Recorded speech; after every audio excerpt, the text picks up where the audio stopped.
Olá pessoal, professor Paulo Alexandre, iniciando a aula 9, a nossa última aula da disciplina Matemática Elementar e Discreta. Bom pessoal, nessa aula vamos falar sobre técnicas de demonstrações. A primeira técnica que estudaremos é a indução matemática, primeiro e segundo princípios. Depois falaremos um pouco da demonstração direta, do método da contrapositiva. E por último falaremos do método redução ao absurdo e faremos alguns exercícios. Bom, a observação de sempre, importantíssimo que vocês leiam o material que está à disposição de vocês no AVA, bem como pesquisem outros materiais, tá pessoal? Lembrando que isso aqui é um pequeno resumo, com alguns exemplos aí escolhidos pelo professor. Importantíssimo que vocês, inclusive, pesquisem em outras fontes, ok? Vamos lá então, para a gente começar a discutir na nossa aula, pessoal. Por que nós devemos demonstrar um teorema? Então, vamos lá, algumas justificativas. Bom, na matemática, todo mundo sabe que qualquer resultado ele tem que ter uma coerência, tem que ter uma comprovação, tá? E isso é para validar e saber que aquilo é verdadeiro. Então, a primeira justificativa é para validar o resultado, tá? Imaginem lá que você fale, né, para quaisquer números reais ou inteiros, a ao quadrado mais b ao quadrado mais c ao quadrado é igual a 1d ao quadrado, tá? Você não pode somente falar isso, você tem que provar isso daqui. Nós já sabemos que para a ao quadrado mais b ao quadrado existe um c ao quadrado, que é exatamente o teorema de Pitágoras. Bom, será que isso é verdade? Esse que eu coloquei agora, eu não posso simplesmente falar que isso é verdade sem uma demonstração. Então, para mostrar que esse resultado, esse teorema é verdadeiro, eu tenho que fazer uma demonstração matemática ou uma prova matemática. Também serve para mostrar o porquê que o resultado é verdadeiro, tá bom? Serve também para descobrir novos resultados, tá? Vamos supor aqui, pessoal, que nós estamos ali estudando esse aqui, né? A soma de 3 números inteiros ao quadrado é igual a um quarto número inteiro ao quadrado. Na tentativa de mostrar isso, eu poderia, né, generalizar mais, falar que se vale para 3, vale para 4. Então, quando eu estou provando ou estudando a prova de algum resultado, eu posso descobrir novos resultados. Isso é muito comum na matemática. E é uma maneira de transmitir o conhecimento matemático, tá? Transmitir o conhecimento matemático. Tem outras justificativas, tá? Essas aqui são algumas, as principais sobre o meu ponto de vista. Quais são os tipos de demonstrações ou provas que nós podemos fazer? Pessoal, são vários, já vou adiantar aqui, tá bom? A aula não vai falar de todos, obviamente, tá? Para não ser uma aula longa, tá bom? Existem alguns autores que ainda falam de alguns métodos não formal. Não é o objetivo aqui da nossa aula, tá bom? Tem a justificativa pragmática, né? O aluno faz exemplos, vai lá, método da exaustão, mostra todos os exemplos possíveis, tá? Também não vamos trabalhar esse tipo de demonstração aqui. Justificativa gráfica, muito comum, por exemplo, quando você está trabalhando com funções, né? Mostre que só tem duas raízes. Pelo gráfico você consegue fazer isso, tá? Lembrando que esses aqui não são os objetivos dessa aula. No nosso caso aqui, nós vamos falar de provas formais, tá? Com rigor lógico matemático. No curso de computação, a gente vai falar bastante disso daqui. Inclusive usando as aulas anteriores que nós falamos já da parte de lógica, né? Tabela verdade, ok? Então, vamos aqui concentrar agora na demonstração ou na prova de um resultado, de um teorema formal, tá bom? Que é o nosso objetivo principal. Então, uma demonstração é uma argumentação matemática, mas obedecendo às leis da lógica, tá bom? Da certeza a respeito de uma afirmação. Essa afirmação pode ser um teorema, pode ser uma propriedade, pode ser um resultado qualquer, tá bom? O nível de detalhamento de uma demonstração pode depender do tipo do leitor. Obviamente, uma demonstração lá no ensino fundamental é mais simples, no ensino médio também mais simples que no superior. E aí, se você está, por exemplo, num doutorado em matemática, você tem lá demonstrações muito complexas, tá bom? Vai depender, obviamente, para quem que você está fazendo isso, para quem que você está escrevendo. tá? E também leva em consideração vários fatores, né?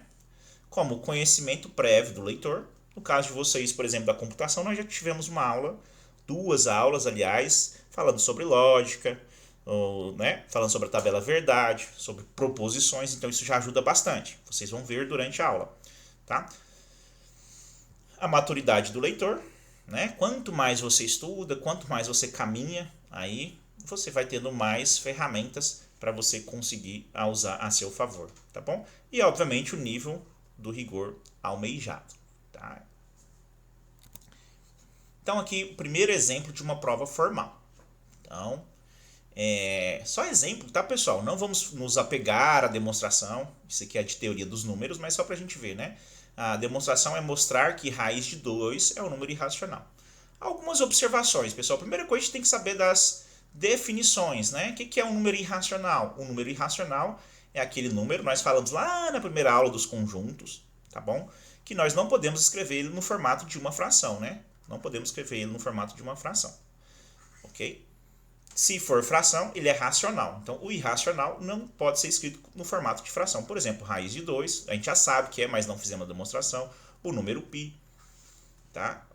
A constante de Euler e vários outros irracionais. Então, a demonstração aqui, só quero mostrar o seguinte aqui, pessoal. Ela tem uma sequência lógica, tá bom? Ela tem uma organização, ela tem algumas referências. Isso tudo para o leitor conseguir entender.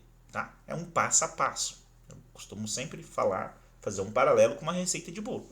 Se você fizer uma receita de bolo desorganizada, fora de ordem, o resultado final vai ser ruim, né? Aqui é a mesma ideia, tá? Então vou fazendo passo a passo, vou construindo conhecimento, vou usando, né, as hipóteses que eu já conheço, os exercícios, os axiomas, as propriedades e daí por diante, tá bom? Então essa aqui é uma técnica e vai usar uma contradição. A gente vai falar já dessa técnica aqui, tá bom? Vou ler por cima, só para a gente ter uma ideia aqui. O objetivo aqui é só mostrar um exemplo de demonstração matemática de uma prova, tá? Então, tá usando uma contradição. Dessa forma, temos que existe A e B inteiros, com B não nulo, tal que raiz de 2 pode ser escrito como uma fração. Ou seja, está negando que ele é racional. Ou seja, acabei de falar, ele é um racional, por isso está fazendo isso, tá? Então, é uma técnica. Elevando ao quadrado, segue as continhas, tá? Em virtude do teorema 1, não estudamos, como eu falei, isso é da teoria dos números, tá? Esse aqui é resultado lá da teoria dos números. Ou seja, você tem que ter um conhecimento prévio, ok? E aí vem trabalhando, pessoal, tá? Dentro do rigor, da notação, da simbologia, da disciplina que você está estudando. Pode ser cálculo, pode ser álgebra, tá? Como nós aqui já fizemos algumas coisas na álgebra, tá? Pode ser uma disciplina específica, ok? Vai depender da área que você tem, pode ser geometria. Então, observando a equação, vemos que o fator 2 aparece um número par de vezes. Tá, não vou ficar lendo aqui porque não é objetivo. Mas, conclusão, segue que o 2 é irracional. Entrou uma contradição, já vamos falar disso, tá? Está contradizendo aqui o teorema 1. O que eu tenho que entender é que, nesse ponto, né, é uma técnica de contradição, eu tenho que satisfazer aquela técnica que já veremos. Voltando aqui rapidinho, só para ver isso, tá, pessoal? Tem uma organização, uma sequência lógica e principalmente obedece àqueles resultados da lógica que nós estudamos nas 3 últimas aulas, ok? Durante as aulas eu vou buscando devagarzinho o que a gente precisa dessas aulas, ok?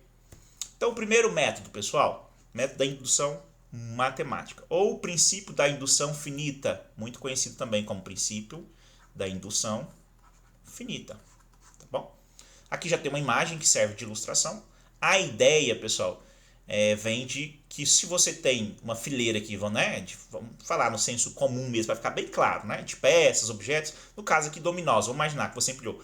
Se eu consigo, né, derrubar o primeiro e eu tenho a hipótese que em qualquer distância aqui, ó, vai derrubar o próximo, né, ou seja, está menor que a distância de um dominó, então eu concluo que vou derrubar todos. Isso é meio que óbvio, tá bom? É muito lógico isso, tá?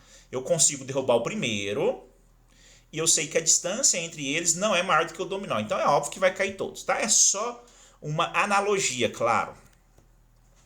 Então, esse princípio, dessa maneira que nós temos aqui, ele é conhecido como o primeiro princípio, tá? Muitos autores conhecem como o primeiro princípio. Então, o princípio da indução matemática, ou o princípio, da indução finita, tanto faz. É a principal ferramenta para demonstrar sentenças da forma qualquer n satisfaz uma propriedade. Ó, a notação dos conjuntos aqui. E ele diz o seguinte, ó, axioma. Seja essa propriedade uma sentença aberta sobre os naturais, né? Então, 1, 2, 3. Alguns autores supõem que começa no 0, outros supõem que começa, né, no 1. Tá? Aí vai depender do autor. Tá, pessoal? Não vamos discutir isso aqui. Isso é bem filosófico, na verdade, né? Bem subjetivo. Ok? Aí você vai ler o autor e vai ver se ele está começando no 0 ou no 1. Tá bom? Então, supõe que o P de 0 é verdade, ou seja, para o primeiro do conjunto dos naturais é verdade. Sempre que P de K é verdade, aquilo que eu falei para vocês, ó, genérico. Em qualquer dominó, ó, o desenho dominó, até coloquei aqui embaixo, ó, eu consigo supor isso. Qualquer dominó vai derrubar o próximo, tá bom? Ou seja, a distância entre dois dominós nunca é maior que o tamanho do dominó. Seria isso na prática, tá bom? Então, sempre que P de K é verdade, para algum K pertencente aos naturais, temos que P de K mais 1 é verdadeiro. Se mostrarmos isso, a gente pode concluir que P de n, ou seja, a propriedade é verdadeira para todo n pertencente ao conjunto dos naturais. Ok? Vamos aqui. E aí nós temos uma organização, como eu falei, como se fosse um roteiro aqui. Tá bom? Para demonstrar ele, a gente sempre vai ter a base da indução. Não precisa usar exatamente essa palavra, este autor gosta de usar, tá? Mas você separa em passos. O primeiro passo prova que ela é verdadeira para o 0. Lembra que eu falei, os naturais, para alguns autores, começa no 0, já conversamos isso. Para outros, começa no 1. Então, portanto, aqui pode ser 0 ou 1, vai depender da escolha do autor. Eu, particularmente, sempre prefiro o número 1, mas é uma escolha, tá? Do professor Paulo Alexandre. Bem subjetivo isso, tá, pessoal? Então, voltando aqui, pode ser P de 0 ou P de 1. Tem que mostrar que é verdadeira para o primeiro. Aí nós temos uma hipótese de indução. Você vai supor que para um K tem que ser genérico. Lembra que eu falei aquilo? Ó, você vai supor aqui nos dominós que qualquer distância é menor. Por isso que é genérico. Eu não posso falar, no décimo eu sei que acontece isso. Tem que ser genérico. Ok? Supõe que é verdade. E aí o passo de indução, que é o terceiro passo, provar que ela é verdade para K mais 1. Seria assim, né, pessoal? Se eu falo que o segundo derruba, então vai derrubar para o próximo, que é o terceiro. Se eu falo que derruba para o terceiro, vai derrubar para o próximo, que é o quarto. Então, esse P de K mais 1 faz derrubar todos, tá bom? Só uma analogia, pessoal. Não se esqueçam disso, tá bom? O que vocês têm que entender são esses passos aqui, ok? Vamos ver um exemplo. Nosso primeiro exemplo de demonstração por indução. Provar que para todo n, ó, o autor está considerando 0 aqui, o primeiro. Isso aqui é verdade, né? Ou seja, a gente pode dizer assim, a soma dos números ímpares é igual a n mais 1 ao quadrado, tá bom? A soma de uma PA aqui, né? A formulazinha de uma PA, tá bom? Ó, uma PA, se a gente quiser lá na matemática básica, né, com o primeiro termo igual a 1 e a razão igual a 2, ou seja, a soma dos ímpares. Então, ó, demonstração aqui, a prova, né? Ou demonstração, ou prova. Alguns autores escrevem demonstração, alguns escrevem a prova, outros podem escrever, por exemplo, demo de demonstração, tá bom? Então, a base, né? Ou seja, o primeiro passo. P de 0 é verdadeiro. E aí ele mostra que quando n for 0, isso é verdade. Substitui 0, pessoal. O que vai ser aqui, ó? N mais 1, tá? Ó, vamos aqui, ó, substitui 0 aqui, vai ser 2 vezes 0 mais 1 igual, e aqui 1 mais 1 ao quadrado. Vamos ver se isso é verdade. 2 vezes 0, 0 mais 1, 1. 1 mais, perdão, coloquei errado aqui, né? Aqui é 0, ó, 0, pronto. O n vale 0. 0 mais 1, 1 ao quadrado, 1. 1 é igual a 1. Ou seja, é verdade. Então, o primeiro passo é verdadeiro. Só verificar. Segundo passo, hipótese de indução. Às vezes a gente coloca assim, para simplificar, H, ponto, I, ponto. Hipótese de indução. Supõe que é verdadeiro para um K. De novo, sempre genérico, pessoal. Nunca coloca valor fixo. K genérico. Inclusive pode ser outra letra também. A gente coloca K aqui porque ficou mais conhecido como K. Mas pode ser qualquer letra, tá? N, P, R, não importa. O que importa é que é uma letra e que significa um passo genérico. Então vem aqui, ó, na sequência, 1 mais 3 mais 5 mais 7 até 2k mais 1. Nós pegamos o n, o que nós estamos fazendo? O n, fazendo ele valer k. Então, quando o n vale k, como que fica a nossa fórmula? Aqui fica k e aqui fica k. Então, a soma vai ser 1 mais 3 até 2k mais 1, que está aqui. E do outro lado, k mais 1 ao quadrado, que está aqui. Então, a gente está supondo isso verdade. Isso é a nossa hipótese de indução. Tá? Não se esqueça. E agora vamos para a parte que nós queremos provar, que é o passo de indução. Então, nós queremos provar que é verdadeiro quando o n for k igual a mais 1. Então, a gente vai substituir lá na fórmula n, k mais 1. Tá? Então, substituindo o n igual a k mais 1, o que nós teremos aqui? Só você olhar aqui. Ó. Então, a soma vai ser 1 mais 3 mais 5 até 2k mais 1, que é o n, mais 1. E do lado de cá, k mais 1 ao quadrado. Tá bom? Que é o que está aqui. Ó. Agora, observe só. Para chegar no k mais 1, nós tivemos que passar pelo k primeiro. Então, antes desse termo aqui, nós temos o 2k mais 1 aqui. Ó. Tá? Isso daqui, pessoal, é exatamente a nossa hipótese de indução. Observe, ó, 1 mais 3 mais 5 até o 2k mais 1 é a nossa hipótese de indução. Ó, eu costumo colocar assim, H ponto e ponto para lembrar que é a hipótese de indução. Tá bom? E aí o resto é só continha, tá, pessoal? Então tá aqui, ó, fazendo essa conta, até aqui a hipótese de indução.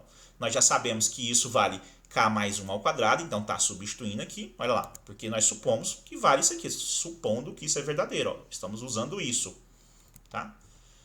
E aí ficou aqui, ó, 2k mais 1, que é isso daqui, tá bom?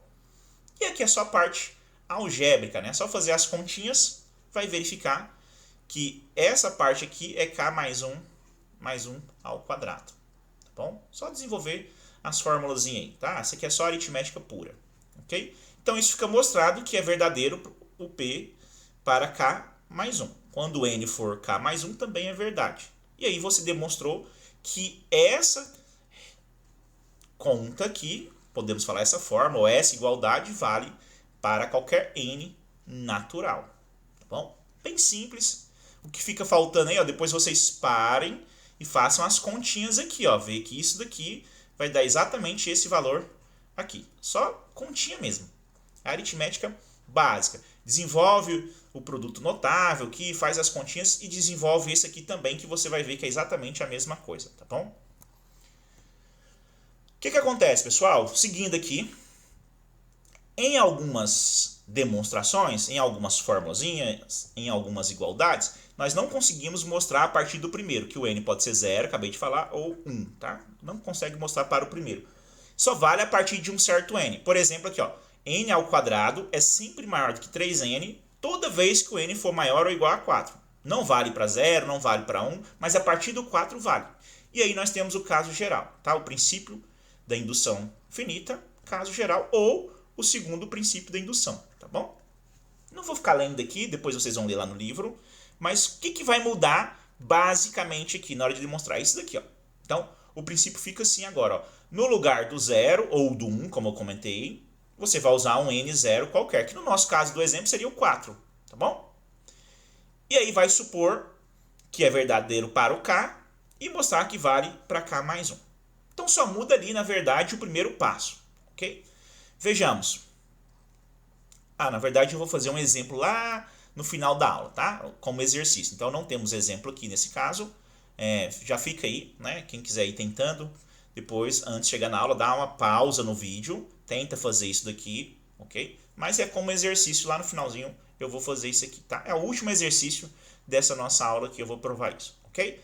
Bom, pessoal, vou fechar o primeiro vídeo aqui para não ficar muito longo. E aí espero vocês no próximo vídeo.